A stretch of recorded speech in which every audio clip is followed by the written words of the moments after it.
Finally Dhananjay धड़कन भैया का एकदम बहुत बड़ा अपडेट बताने वाला और आप सबको जानकारी देने वाला। मैं पोस्टर देखा हूँ ना भाई, तो मैं सारा शॉर्ट हो गया भाई कि धनंजय धड़कन भैया का फिर से बवाल गाना और एकदम एकदम अलग ही लेवल का एकदम गर्दा ऑर्केस्ट्रा सॉन्ग और शादी ब्याह में लगन में बजने वाला एकदम मार्केट में ताबड़तोड़ गाना बजेगा। जो जिस गाने का टाइटल है, आप सब इस वीडियो में लास्ट तक बनिए। और पहले बात कर लेते हैं, अगर इस चैनल पहली बार आए हो तो चैनल को सब्सक्राइब कर लीजिए। बात करते हैं भाई जिस गाने के बारे में, तो धनंजय धड़कन भैया का गाना बहुत बड़ा आ रहा है वीडियो, तो डी डिकोड्स भोजपुरी पे आ रहा है। और जिस गाने का टाइटल यहाँ पे आप सब पोस्टर देख रहे होंगे, जिस गाने का टाइटल है तोरा मौसी को जोबना कदम के फूल। भाई गजब के टाइटल हुआ, तोरा लगा होगी ना भाई, तोरा मौसी के जोबना कदम के फूल, गजब के गाना है ये होए वाला हो। और भाई एकरा के लिखले हो जो एक लाइरिक्स दिले हो संतोष तिवारी, अरविंद अकेला। और म्यूजिक की बात कर लिया जाए तो भाई म्यूजिक दिए विकेश भोजपुरिया, जो बैक टू बैक एकदम बड़े से बड़े लेवल के म्यूजिक दे रहे हैं। एकदम इनका म्यूजिक गजब का रहता है भाई।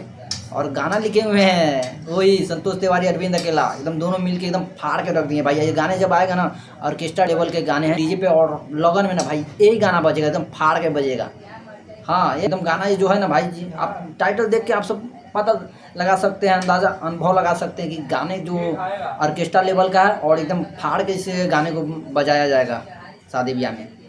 हम जब देखनी है भाई, देखो ना पोस्टर, देखो तेरा पोस्टर भाई, हम कल सुबह 6 बजे आ रहा है, तो 24 तारीख को सुबह 6 बजे आ रहा है डी डिकोड्स भोजपुरी पे बवाल मचाने, एकदम बवाल मचाने और धूम मचाने। सुबह 6 बजे डी डिकोड्स भोजपुरी पे कल 24 तारीख को। अभी वीडियो मैं 23 तारीख को शूट कर रहा हूँ। बहुत दिन से इंतजार था कि भैया का गाना नहीं आ रहा है, क्योंकि भैया का फिल्म जो शूट हो रहा है, जानम फिल्म जो मूवी शूट हो रहा है उसमें बिजी थे। और फाइनली अब गाना आ रहा है डी डिकोड्स भोजपुरी पे, जो लगन में एकदम फाड़ के अब एकदम गर्दा मचाएगा भाई, बवाल मचाएगा ये गाना। तो यही अपडेट था। आप सबको ये अपडेट जान के कैसा लगा कमेंट बॉक्स में जरूर कीजिएगा अपना राय। और फिर मिलते हैं न्यू वीडियो में न्यू अपडेट के साथ। तब bye bye, love you, Tata.